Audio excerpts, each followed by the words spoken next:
advice. I have got how many minutes? Anyway, let me proceed. I want to start from the outset by declaring that I totally support this amendment bill. The National Land Commission Amendment Bill, sponsored by the Honorable Owen Bayer, the Deputy Leader of Majority. Madam Speaker, and I am supporting this bill as a matter of principle. Matter of principle. Having looked at the section of the Act which is being amended, I can in fact say, without a fear of contradiction, that those sections,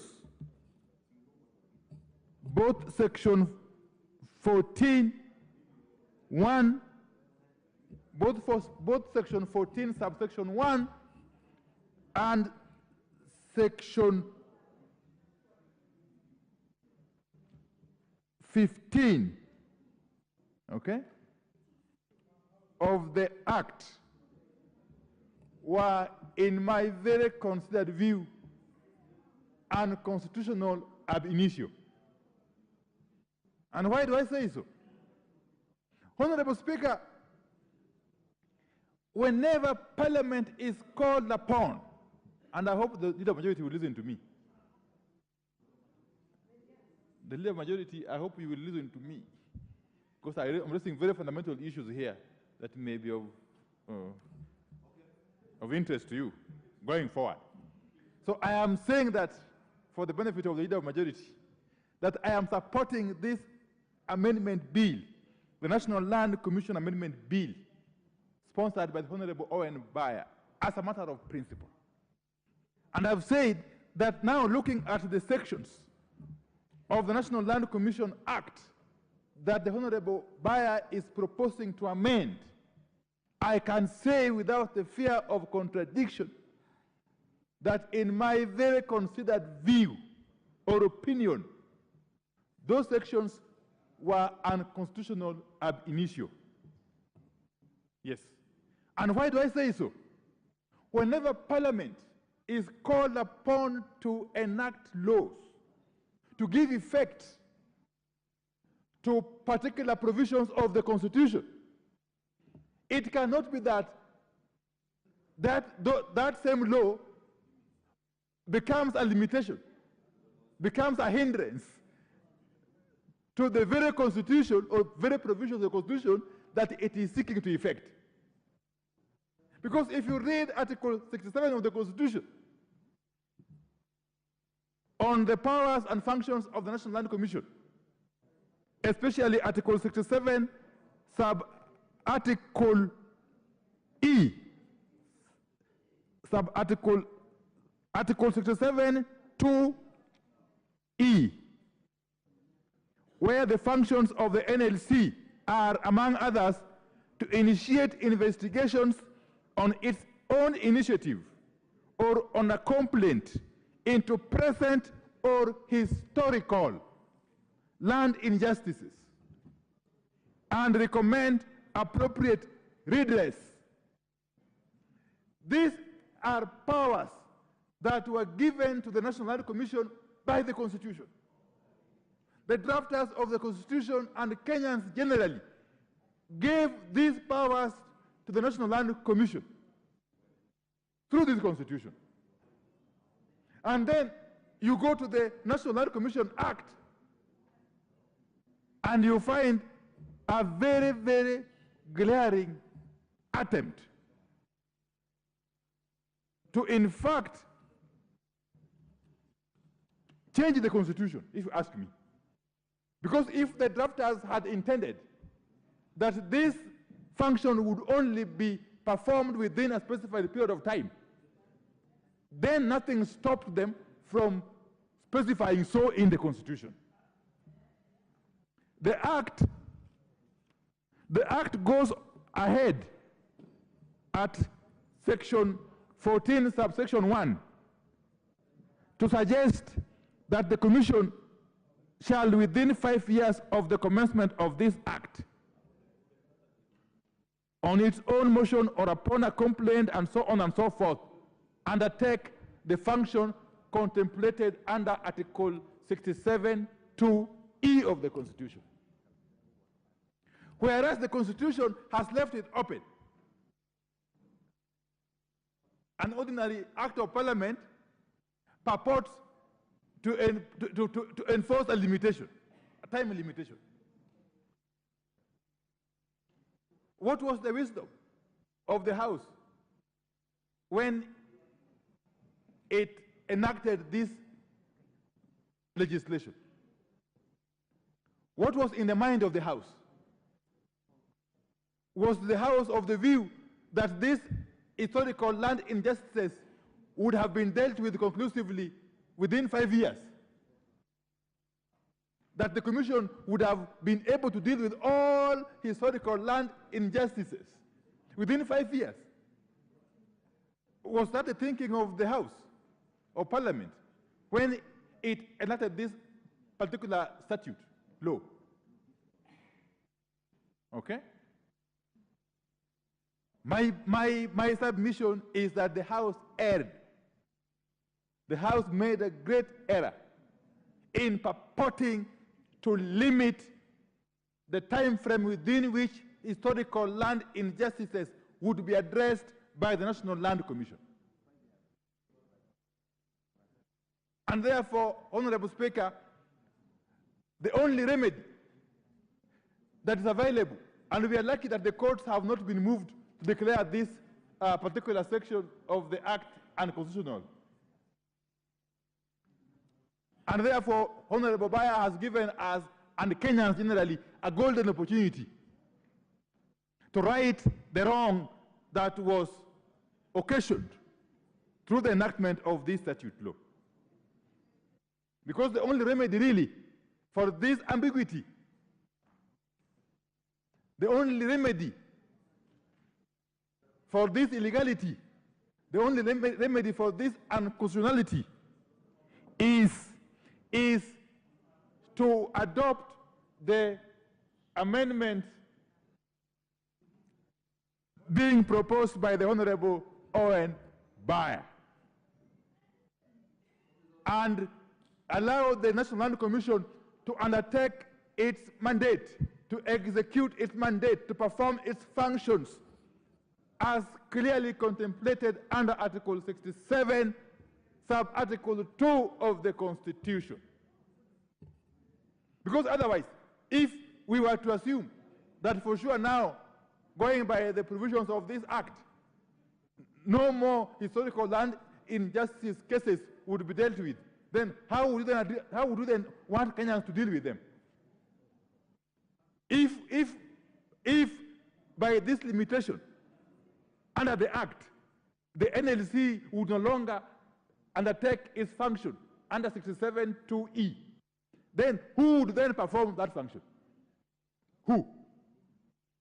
If the NLC is now barred from performing that function of 67(2)(e) by dint of the provisions of the NLC Act, then who would then be called upon to perform that function? That's the question we should be asking as a House. Are we saying, therefore, that we go back to who? Because under the current Constitution, no other authority has got that function. Under the current Constitution, no other authority or person can perform that function under 67(2)(e) other than the NLC. It's not the President, it's not the Cabinet Secretary for Lands, it's not anybody else. It's not anybody else. Do you want the Kenyans now to go back to the rule of the jungle and start now squaring their issues physically?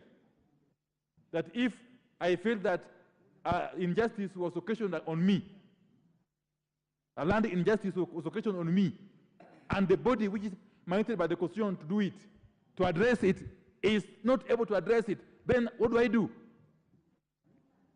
Do I square it out with the person who I feel has caused me the injustice? So it is only logical, really. It's only logical that the amendment being proposed by Honorable Owen Bayer be endorsed, be approved in totality by this House. And in fact, this process should be expedited.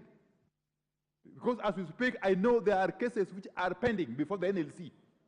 Cases which perhaps have come from elsewhere, or cases which they have initiated on their own volition.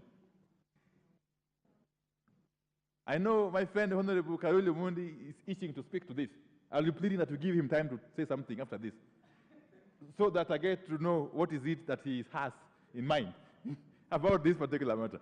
But from where I sit, Madam Speaker, from where I sit, I don't think we have got any other route to cure this problem. So I want to plead with you, honorable colleague members, that let's expedite this bill. Let's just adopt it like yesterday and have it assented to, for us to go back to where we should have been from the very beginning. Allow the NLC to perform its functions.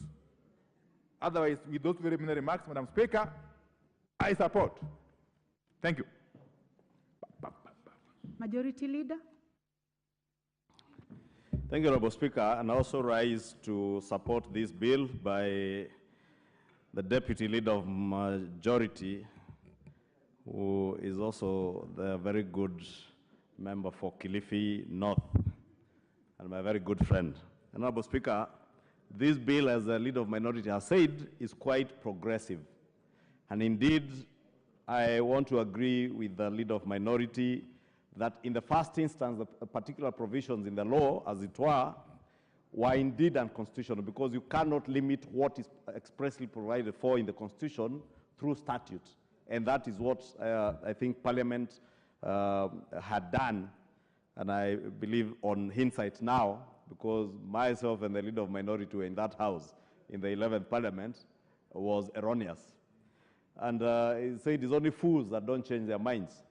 And since we are not fools, as a house, we ought to change our minds and align the statutes to the Constitution. And indeed, Honorable Speaker, you know, there are many land issues in this country, and not just historical land injustices. And I know there are those who are in fear that these particular provisions may give the National Lands Commission the power to look into private land matters and all that. But what is of greater importance to me, Honorable Speaker, is the disposition of public land. Honorable Speaker, it's good that you are sitting as a temporary speaker today, because you have been the chairperson of the Lands Committee in this house in the last Parliament. And you know the number of land parcels around the country that have been taken up by cartels, who are now taking advantage of the absence of these particular provisions in the law, that people can take up public land and subdivide it and corruptly process titles through the Ministry of Lands, and take up land that is otherwise public land. And there are many instances across the country, including in my own constituency, Honorable Speaker, where cartels have taken a chunk of over 100 acres of land that formerly belonged to the Kenya Forestry Service, subdivided it, and over the years have been trying to sell that particular piece of land to innocent third-party buyers. Honorable Speaker, you can imagine the tragedy that befalls people when you buy land that had title, that you went to the Ministry of Lands, searched that land, and found it to be a clean title, only to come to learn later that the particular people who sold the land to you initially ought not to have been legitimate owners of that land, Honorable Speaker. And it is only an independent commission that can fix some of these issues. The rot that has bedeviled the Lands Ministry over the years, Honorable Speaker, is not something that can be fixed by the ministry itself. They need a third eye, and that third eye is the National Lands Commission. And the drafters of our Constitution in 2010 had every reason not to trust the ministry alone, but to create another independent arm, an independent commission in the National Lands Commission, to oversight and see what is being done on matters pertaining especially to public land. And Honorable Speaker, I want to restrict myself to the issue of public land, because that is where the rubber meets the road on matters to do with the theft of land, Honorable Speaker. And by denying when this Section 14 and Section 15 of the National Lands Commission became redundant or lapsed within the 5 years after commencement of the Act, Honorable Speaker, the National Lands Commission has been left as an impotent body. They will see today Kimani Ichung'wa grabbing public land. They know it is public land. Because I am in a position of influence, I will get my way through the Ministry of Lands, process titles of public land, subdivide that public land, and dispose it off. And the National Lands Commission will do absolutely nothing. Honorable Speaker, it is that we want to correct, and I must commend the member for Kilifi for having this bill done. Honorable Speaker, I had a similar amendment bill last year, which I had also done as a private member's bill. And the Ministry of Lands prevailed upon me to drop that particular amendment, that they would incorporate it in a bigger lands amendment bill that they were processing. And I was shocked when the bigger lands amendment bill came, these particular provisions were not provided for. And that is why today I stand to support the Honorable Owen Baya, because he's replicating exactly what I had done in my amendment bill that the Ministry of Lands refused to, or rather prevailed upon me to drop, on the pretext that they were going to bring it together with the bigger bill, which is also before the House, Honorable Speaker, and without preempting debate, Honorable Speaker, I think is a order listed as order number 12 or 13, order number 13.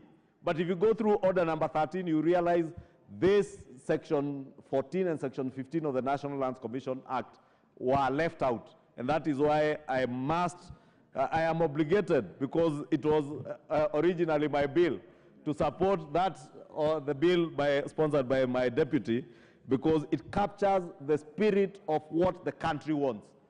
The country desired to have a National Lands Commission that has teeth to bite, not a National Lands Commission that cannot act when the people of Kenya are being dispossessed of their land by cartels and thugs who will access power, thugs who will access the Ministry of Lands and corruptly change public land into private hands, Honorable Speaker. We can only depend on the National Lands Commission to correct some of these ills. And therefore, Honorable Speaker, I want to support, and I want to ask the National Lands Commission, if and when the House adopts this bill and gives them back the powers that they ought to have, they must move with speed to ensure that all public land, and even in some instances, Honorable Speaker, private land. Honorable Speaker, I have a case in mind, Honorable Speaker, and you have seen it in the news, of some land next to Windsor in Kiambu County, or on the border of Kiambu and Nairobi. A small group of people change ownership of a company of very old men who bought land many, many years ago, decades ago. They corruptly change the ownership of the company, influence people at the lands office, change title, and transfer those titles to other people.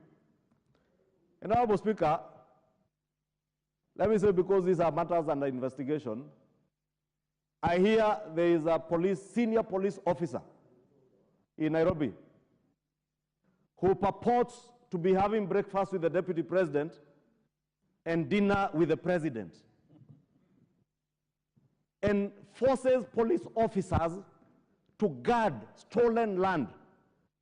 Let me tell that officer, whether you dine with the President, whether you have breakfast with the Deputy President, whether you have lunch with the Leader of Majority, you shall have no opportunity to steal land from the people of Kenya on account of the office you hold, because you can commandeer officers with guns.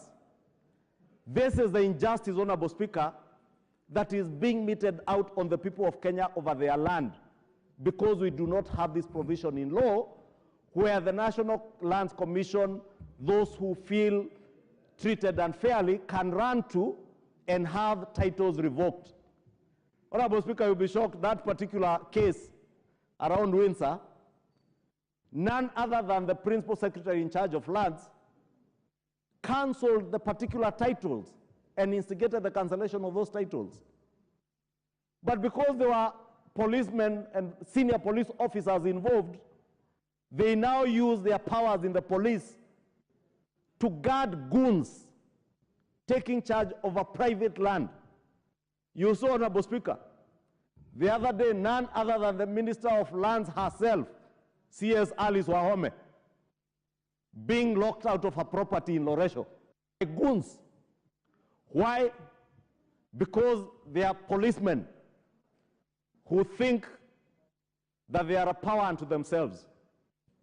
Honorable Speaker, because that particular officer knows himself, let me tell him from the floor of this House, there shall not be an inch of land grabbed in Nairobi or Nairobi's environs on account of you claiming to dine and wine with who is who. Sorry to interrupt public land will remain public land. What is private land will remain as private land.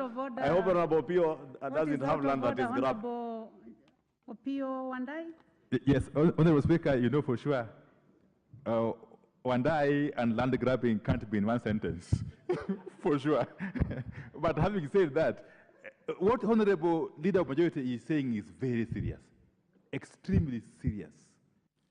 Is it possible, Honorable Speaker, that you could perhaps persuade him or compel him to name this officer? Because I don't think this House can continue to operate in generalities. That officer needs to be named. And if it's not nameable, we need to know who is the force behind him. Because I don't think there can be an officer in the National Police Service who can have power or authority over and above that of the Leader of Majority. What is out of order? So What can you is out of compel order, him to name Minority that Leader? police officer who is guarding stolen property around Windsor Hotel? Thank you. Majority Leader? Thank you, Honorable Speaker. Maybe just to quickly respond to the Leader of Minority. There are people who have more powers than me because I cannot command a police officer. But there are officers who have powers to command those officers serving below them. And that is what I'm speaking. And Honorable Speaker, if the Leader of Minority was keen to listen to what I said it is a matter under investigation, and I therefore do not want to jeopardize the investigations by naming people. Majority Leader, I would like also to add that you did not state any name. Yes, I did not state anybody's name. Not state any name, so I said a senior police officer. And I will repeat, it is a senior police officer who has the capacity and ability to command other officers. That tells you it is from the rank of a sergeant, an officer commanding a police station, an OCPD, a county commander, a regional commander, a deputy IG, or an IG himself, but I did not name anybody, and I am not at liberty at this stage, not to jeopardize investigations. But once the investigations are completed, I know the owners of that land are preparing a petition to this House.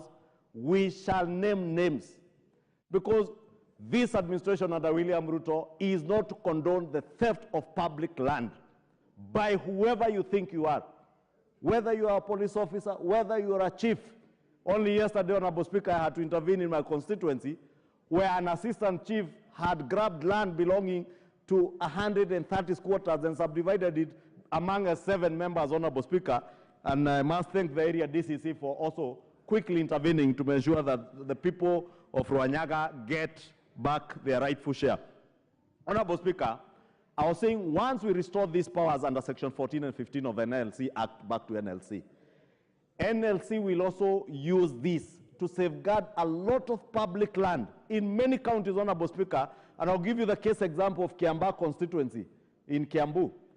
You will not find a single piece, even half an acre of public land to do the affordable housing agenda. This is the opportunity that the government of Kenya has to actualize the affordable housing agenda by ensuring that we have public land that was grabbed being restored back to the public.